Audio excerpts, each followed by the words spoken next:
Si les hommes sont bien, comme l'affirme Aristote, dans la politique, des animaux politiques, les communautés qu'ils forment s'appuient très exactement sur leurs différences et sur leur complémentarité. En cela, les hommes ne diffèrent guère des dieux. Donc je vais citer Aristote. De même que l'homme fait les dieux semblables à lui par la forme extérieure, de même, il suppose que leur vie est semblable à la sienne. Fin de la citation. Ils ont donc l'occasion d'observer que la vie humaine est fragmentée et segmentée en une somme considérable d'activités diverses, dans lesquelles chaque homme se spécifie à défaut de pouvoir remplir parfaitement la totalité de celle-ci. Le panthéon grec témoigne ainsi de l'existence humaine dans toutes ses dimensions et dans la diversité des formes qu'elle peut recouvrir. Si l'ivrogne, adepte de Dionysos, et le guerrier, fidèle à Arès, ne portent pas le même regard sur la boisson, ce n'est pas parce que l'un ou l'autre aurait raison, mais parce qu'embrassant le monde à partir de positions, de focalisation ou d'éclairage différents, ils ne voient pas la même chose. Quand bien même le législateur, inspiré par Zeus, pourrait prétendre à une vue plus haute parce qu'il est en charge d'harmoniser la vie collective des hommes, il ne peut pas prétendre pour autant détenir une vérité plus grande que l'un ou l'autre. La sienne a simplement force de loi. La multiplicité donc des divinités du Panthéon conduit à refuser à l'une d'entre elles en particulier une quelconque prééminence. Même les divinités les plus anciennes, selon la chronologie traditionnelle, comme Gaïa ou Uranos, qui sont la matière même du ciel ou de la terre, ne sont pas remplacées par d'autres divinités plus récentes. Elles sont intégrées au cosmos, comme la matière du monde. Le polythéisme des Romains semble plus inclusif encore peut-être que le polythéisme des Grecs, puisqu'il intègre certaines divinités des régions conquises et annexées ou intégrées à l'Empire. Apulée, dans les Métamorphoses, rend notamment compte du culte rendu à Isis, et il montre à quel point les religions orientales et étrangères ont pu se diffuser dans l'Empire romain.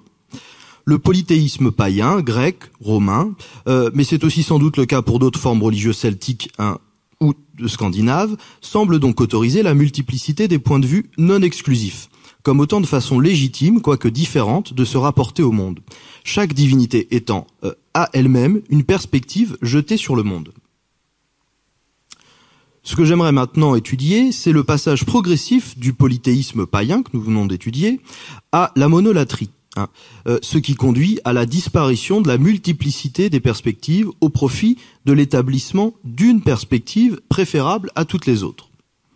Certaines religions polythéistes, en particulier dans la région du Proche-Orient, ont commencé à se modifier très sensiblement et à se transformer en monolatrie aux alentours de l'an 0. Prenons la peine de définir ce concept en quelques mots. La monolatrie, c'est le culte rendu à un dieu, de préférence aux autres, sans nier pour autant l'existence des autres dieux, dont certains ont un rapport privilégié eux aussi avec d'autres peuples. Ce que montre Jean Solaire dans son abondant travail sur les monothéismes, c'est que la religion juive primitive, donc là on remonte bien avant le passage au christianisme, loin d'être le monothéisme monolithique que nous connaissons aujourd'hui, ne prétend pas qu'il n'y a qu'un seul Dieu. Ce qu'elle affirme, c'est qu'il y a autant de nations que de cultes, et que la nation juive, jusqu'à sa division entre les royaumes de Samarie et de Jérusalem, adore un Dieu, le sien, qu'elle nomme Yahvé, et que ce dernier s'efforce de défendre les intérêts de son peuple, celui qu'il a choisi parmi les autres, et qu'il s'appelle le peuple élu. Pour ainsi dire et rappeler notre sujet, le Dieu des Hébreux est une perspective particulière sur le monde, un point de vue géographiquement, historiquement et ethniquement situé. Pourtant, malgré la protection accordée par leur Dieu, les Juifs n'ont cessé au cours de leur histoire d'être mis à mal par les puissances régionales qui les entouraient. D'abord les Assyriens, puis, dans un deuxième temps, les Babyloniens. Ces événements historiques vont les conduire à infléchir leur foi et à introduire une nouveauté radicale dans leurs pratiques religieuses. C'est sur cette nouveauté que je vais m'attarder maintenant, comment on va passer progressivement de la monolatrie, le fait de n'adorer qu'un seul Dieu parmi d'autres, au monothéisme, le fait de ne reconnaître l'existence plus que d'un seul Dieu, d'un seul et unique Dieu. Donc puisque le Dieu que les Hébreux adoraient n'a pas su apparemment leur offrir la victoire, ils ont imaginé que celui-ci, loin de les faire gagner à court terme, leur promettait un destin plus grand, dans le cadre d'une perspective totale, qui serait la somme de toutes les perspectives particulières. Affirmer l'existence de ce Dieu allait de pair avec la négation de tous les autres.